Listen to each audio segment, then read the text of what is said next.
ഈ വർഷം നമുക്ക് പ്രോജക്റ്റ് നമുക്ക് എന്ത് പറയാൻ കഴിയും? അല്ല, അതൊന്നും ഇപ്പോൾ പറയണ്ട. ബജറ്റൊക്കെ പറഞ്ഞിട്ട് പിന്നെ അത് ഇല്ലാതാക്കണ്ട. ഒരു പ്രോജക്റ്റ് പറഞ്ഞത് ഇല്ലാതാക്കിയത് അറിയാവില്ലല്ലോ.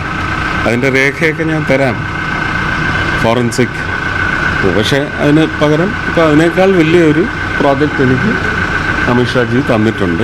അതിനവർ സ്ഥലം തരുമെന്ന് നോക്കട്ടെ. ഇപ്പോൾ പ്രധാനമന്ത്രി 45 ദിവസം തിരുവനന്തപുരത്ത് വരുമല്ലോ. സ്വാഭാവികമായിട്ടും വലിയൊരു പ്രഖ്യാപനം ഉണ്ടാവാൻ സാധ്യതയുണ്ടല്ലോ. എയിംസിൻ്റെ കാര്യത്തിലൊക്കെ ഒരു അല്ല, അതൊക്കെ പ്രധാനമന്ത്രി പറയട്ടെ.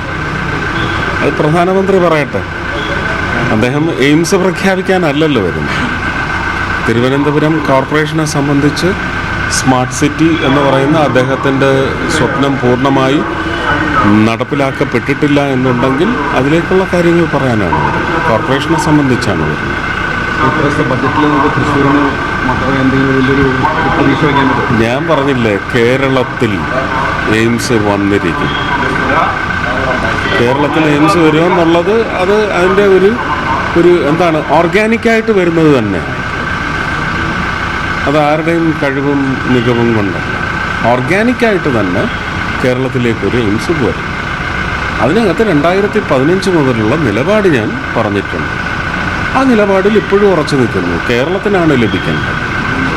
അതല്ല, അത് ആലപ്പുഴയ്ക്കില്ലെങ്കിൽ പിന്നെ അവകാശപ്പെട്ടത് തൃശ്ശൂരിന് തന്നെയാണ്.